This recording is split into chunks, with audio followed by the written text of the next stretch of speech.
वित्त मंत्री निर्मला सीतारमण ने मोदी सरकार के तीसरे कार्यकाल का धमाकेदार बजट पेश किया। इस बजट में किसानों, युवाओं, महिलाओं और मध्यम वर्ग का खास ध्यान रखा गया। वहीं 7,75,000 रुपए तक की सैलरी वालों पर कोई टैक्स नहीं लगेगा। मोदी सरकार के तीसरे कार्यकाल के पहले बजट में किसानों, युवाओं और महिलाओं पर विशेष ध्यान दिया गया है। इसमें बेरोजगारी और किसानों को प्राथमिकताएं दी गई हैं। वित्त मंत्री निर्मला सीतारमण ने बजट भाषण के दौरान युवाओं के लिए बड़ा ऐलान किया। उन्होंने 1 करोड़ युवाओं को खुशखबरी दी है। निर्मला सीतारमण ने कहा कि देश के टॉप कंपनियों में युवाओं को ट्रेनिंग दी जाएगी, जिसके लिए हर महीने इन युवाओं को 5,000 रुपये मासिक भत्ता दिया जाएगा। ये मासिक भत्ता प्रधानमंत्री इंटर्नशिप योजना के तहत 12 महीने तक के लिए होगा। वहीं युवाओं को भी इंटर्नशिप की 10% लागत उठानी होगी।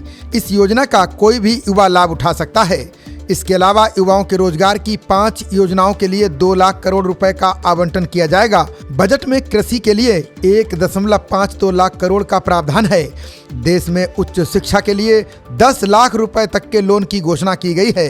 पीएम आवास योजना के तहत 3 करोड़ घर शहरी और ग्रामीण भारत में बनाने का लक्ष्य रखा गया है। ग्रामीण विकास के लिए इस वर्ष 2.66 करोड़ रुपए का ऐलान हुआ है। वित्त मंत्री निर्मला सीतारमण ने टैक्स स्लैब में बड़ा बदलाव किया है। नई टैक्स रिजीम में बड़े बदलाव किए गए हैं। नई व्यवस्था में 3 लाख तक कर मुक्त रहेगा। 3 से 7 लाख तक 5% तक का प्रावधान है। वहीं स्टैंडर्ड डिडक्शन को 50,000 सालाना से बढ़ाकर 75,000 रुपए कर दिया गया है। इससे 7 लाख पाने वालों को टैक्स नहीं चुकाना होगा।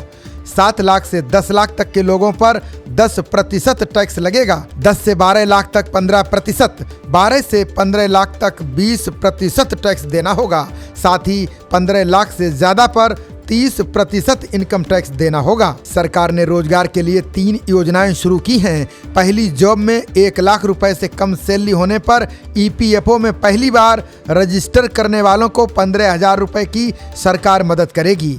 इससे 2.10 करोड़ युवाओं को फायदा होगा। रोजगार देने पर सरकार इंसेंटिव देगी। सरकार नियोक्ताओं के EPFO अंशदान में हर महीने 3,000 रुपए देगी। सरकार ने इस बार बजट में कैंसर दवा, सोना चांदी, platinum mobile phone, mobile charger सस्ता किया है। इसके अलावा इंपोर्टेड ज्वेलरी, प्लेटिनम पर कस्टम ड्यूटी हटाई गई है।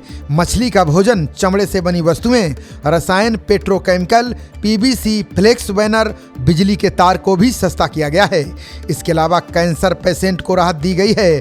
3 दवाओं पर पूरी तरह से कस्टम ड्यूटी हटाई गई है। वहीं सोने और चांदी पर सीमा शुल्क घटाकर 6% कर दिया गया है। मोबाइल फोन और उसके पार्ट्स पर कस्टम ड्यूटी कम की गई है। इससे मोबाइल सस्ते होंगे। इस साल के बजट में किसानों का खास ध्यान रखा गया है। किसानों की कमाई में इजाफा करने के लिए कई कदम उठाए गए हैं। बजट में किसानों और कृषि क्षेत्र में 1.52 लाख करोड़ रुपए का प्रावधान किया गया है।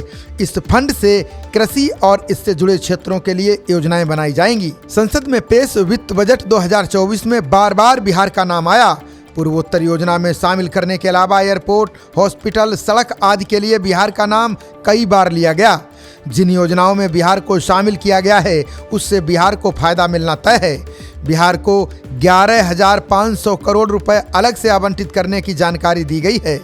वित्त मंत्री ने बिहार की सड़क संपर्क परियोजनाओं के लिए 26,000 करोड़ रुपए देने का ऐलान किया है।